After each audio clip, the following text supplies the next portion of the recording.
Hello, it's now Feb, and because the tractor's out of action, I'm going to turn my attention back onto the bus.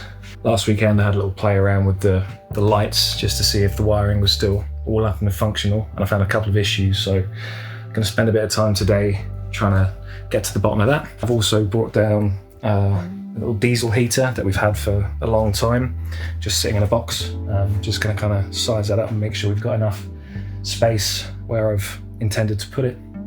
I'm going to measure up the door as well, or should I say the door frame, because I'm going to have to find some kind of solution for the front door. So I'm just putting these temporary connectors on. This will not be the way we do it when we come to actually install them, but for now this is just a good way of testing it all. Right, so I've been working in the sweat box for a couple of hours. I think I've got it figured. It's all gone a bit mad scientist in here, but I traced a load of wires back and I've managed to figure out where I was going wrong. And there was a couple of blown fuses as well. But yeah, otherwise it's all good. I've figured it out.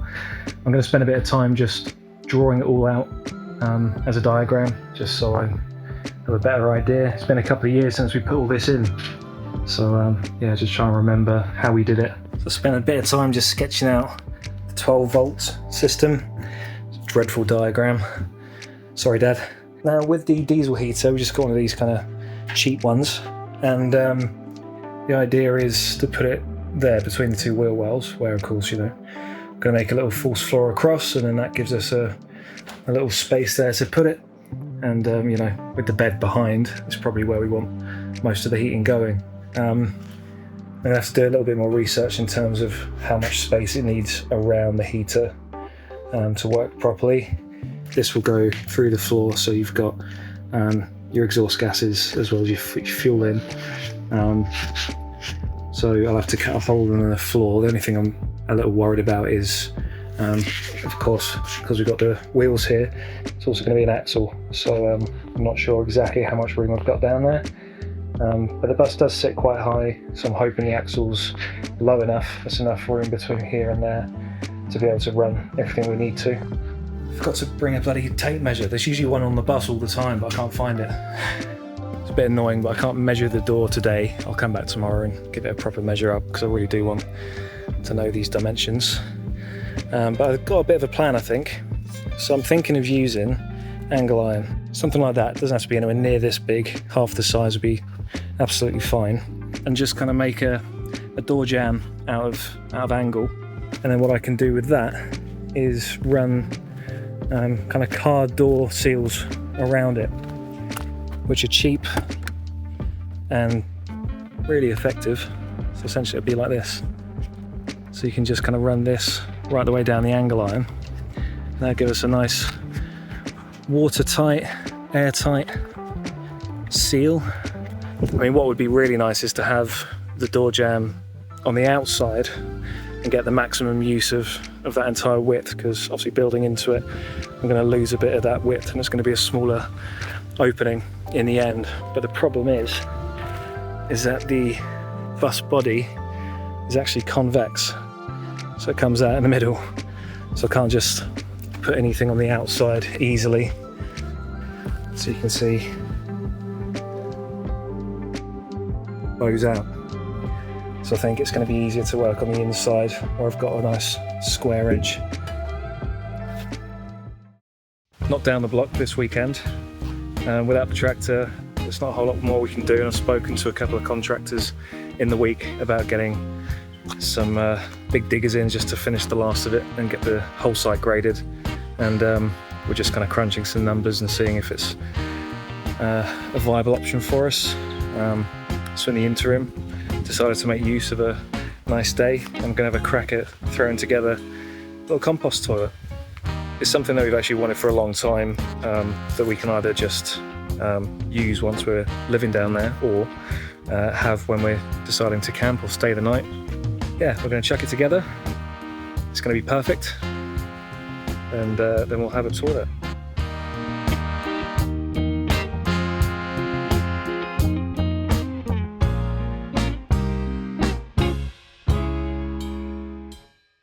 All So we just built our first compost toilet. So we've built a box with chipwood and we've installed this liquid and solid separator. And then basically the solids go into this bucket and we just pour on sawdust or wood chips, something like that, which will then go into kind of a leach field, into a pile of organic matter somewhere. Cool. So it's Sunday the 16th of Feb. Brad's off collecting a batch of corrugated sheets and taking them down to the block. So today I'm gonna get this bath sanded. It was 3 degrees this morning and the bath was really wet, so it's dried out nicely now. So I'm gonna sand off as much of this paint as I can and then apply a rust converter to basically all these areas that are rusted. So yeah, see how far I get.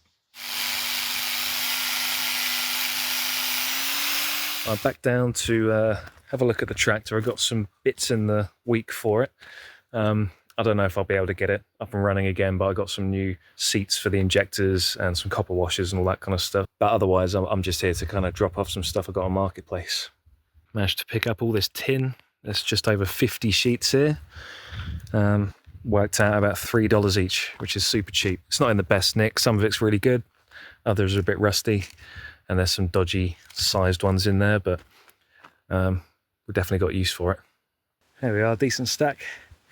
That'll come in handy, no doubt.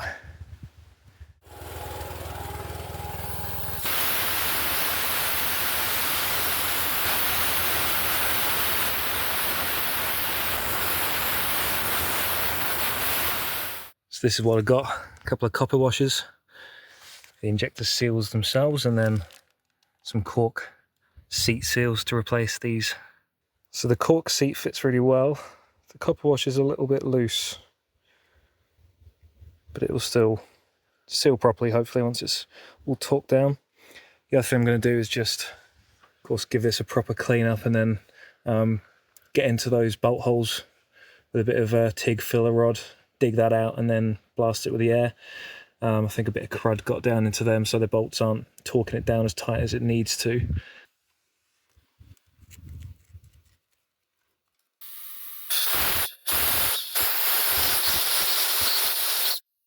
Right, that's the other two done, all buttoned up again. And I just replaced a bit of fuel line at the end of the return there as well. Needed doing. So I'm going to give this a bit of a clean out again, prime it, and see if it will go.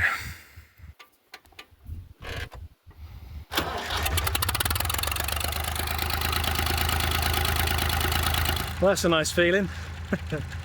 I'm going to let it just get up to temperature, then I'm going to cut it off, have some lunch, and then come back to it. And if it's lost prime, then obviously there's still more to do. I did have to just bleed all the lines then, but you do any time that you disconnect them. So it's either going to be a every time you start it, you got to bleed it kind of thing, or if we're lucky, maybe this will be it. Anyway, I'll check it again in a half hour and we'll see where we stand. Well, it's going pretty good. I started here using the angle grinder, which worked really well, but it was shooting off pretty lethal bits of shrapnel. So I've switched to a sander, electric sander, which is just as good really. So yeah, keep going. This came out pretty well, quite happy with it. Really, there was heaps of rust on the actual body underneath the paint, so I've just gone over that for good measure as well. But yeah, it's looking pretty good. So now we are ready to paint.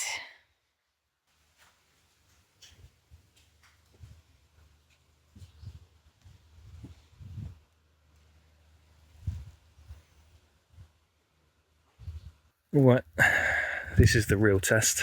See if it will go.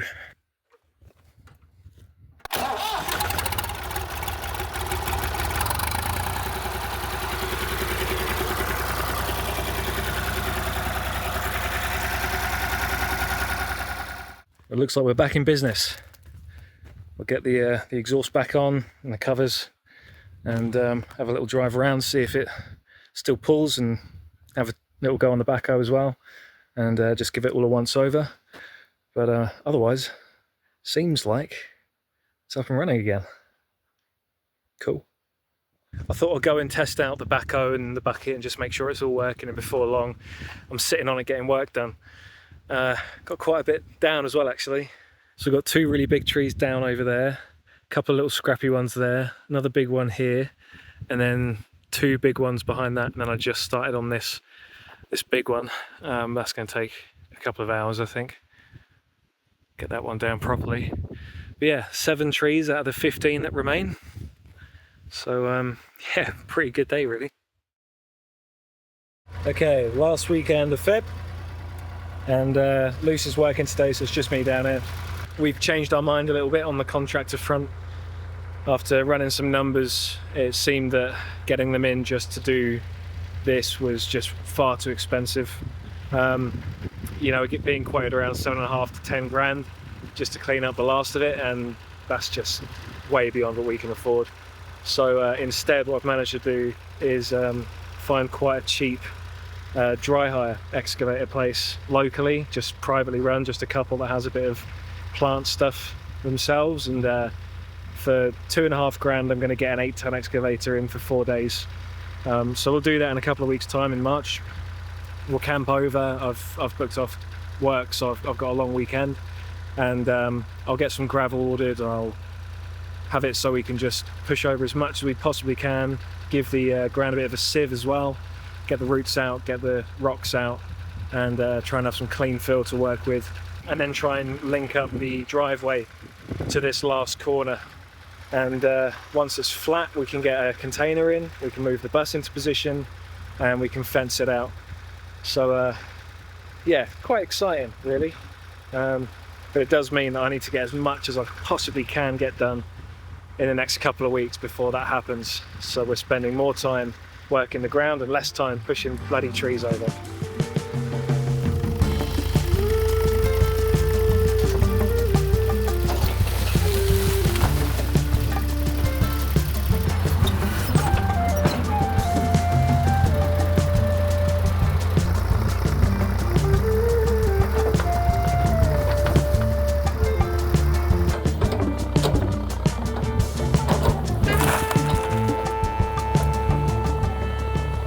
Now late afternoon, and we've got 2 left.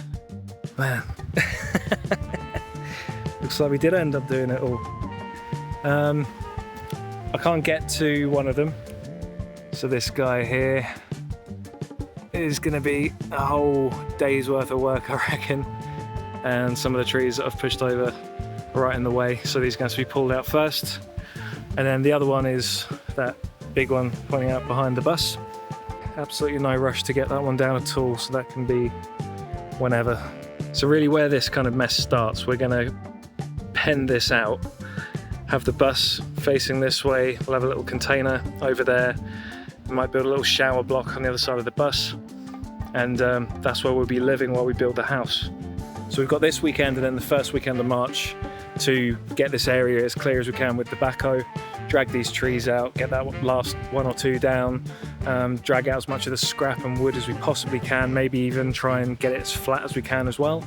And then when we get that excavator in, we'll just run all this soil through the sieve bucket, try and catch anything that we didn't pick up before, and then start grading. It's got a blade, so we'll mark it out and try and get some levels, and try and get this area as flat as we can with a bit of runoff. And then we're good to start, you know, putting things on it, building things on it, which would be great.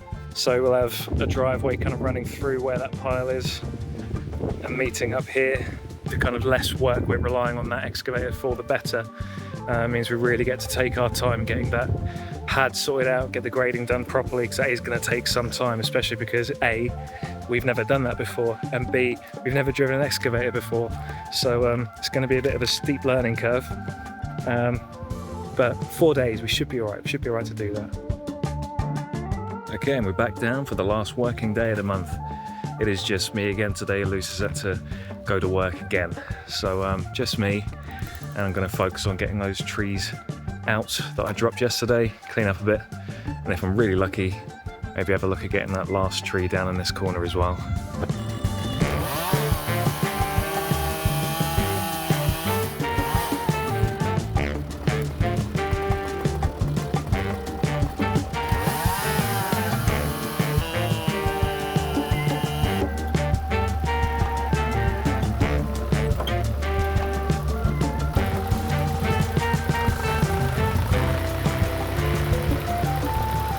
I'm gonna pack up now.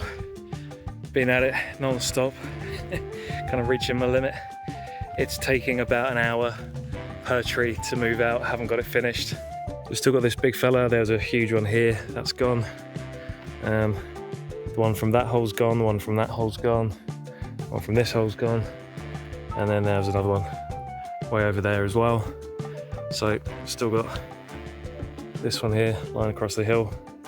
And then of course the big tree that's still got to go, and then this guy. And that's it. But either way, that'll do us for another month.